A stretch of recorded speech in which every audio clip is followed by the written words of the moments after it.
In the desolate Negev region of southern Israel, a mysterious temple was discovered that was devoted to God and his wife.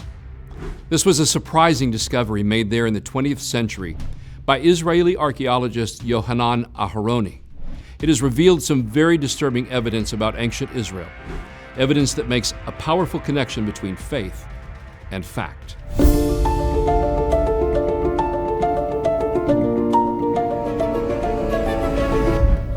Joshua chapter 12 tells us that the king of Arad was one of the figures who was conquered or vanquished by the Israelites when they invaded the land of Canaan. This particular city served an important function in religious and administrative affairs in southern Israel. So even though it wasn't mentioned frequently in the Bible, it did have an important role to play. It was destroyed and rebuilt numerous times through history, including its destruction by the forces of King Nebuchadnezzar of Babylon.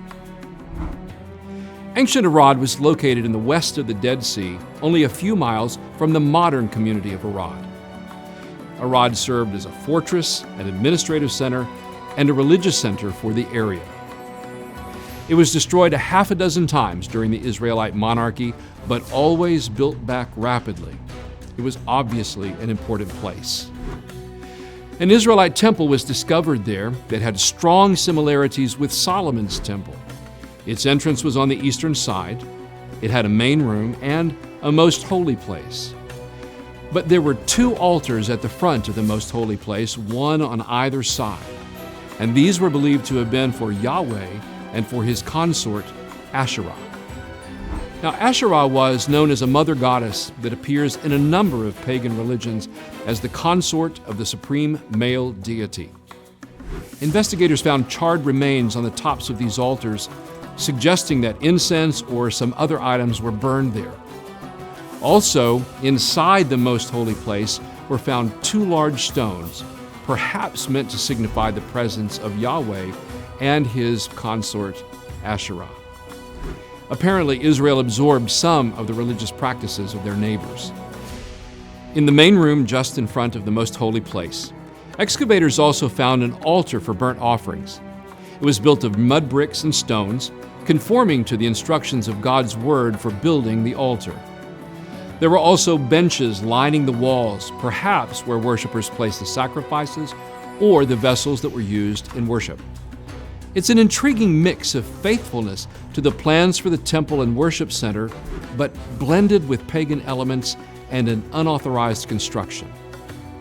From all of this, we have the impression that this was a direct competitor of the legitimate temple in Jerusalem, even in the days of King Solomon. Further strengthening this impression are some other items found at this site. More recent excavations at Arad have uncovered about 200 ostraca, or pottery shards, and about half of them were from the time of the monarchy. Two of these shards are particularly significant. One mentions the names of two priestly families, and the second refers to the house of Yahweh. This is the only known instance of this designation anywhere in Israel. These ostraca further solidify the idea that this was intended to be a place of legitimate worship for the Israelites with an organized priesthood, and that it was intended to compete with Jerusalem. The Bible stipulated that there would be one place to worship, designated by God, and that all idolatrous worship practices were to be eliminated. This was largely ignored until two Israelite figures rose to power. When King Hezekiah began to reign in Judah in the late 8th century, we are told that he sought to eradicate the idolatrous worship at locations in the southern kingdom of Judah. And excavations reveal that the altar and the most holy place in Arad were buried in the time of Hezekiah. In the time of King Josiah, about a century later, this temple was destroyed during his efforts to wipe out all unauthorized places of worship. Putting all of this together, this temple at Arad shows a concern for the Lord's guidelines for the temple and worship. There were remarkable similarities to the temple in Jerusalem, but there was also a blending with religious elements from Israel's neighbors. And there was a willingness to build an alternate temple site and to reject going to Jerusalem as the place of worship. It was a disheartening development, that the worship of God was compromised in such ways by his people. And it's not surprising that during those centuries of infidelity, they endured a number of difficulties. Religious confusion always leads to instability and problems. It was certainly true for the Israelites of that era, and it's true for ours as well.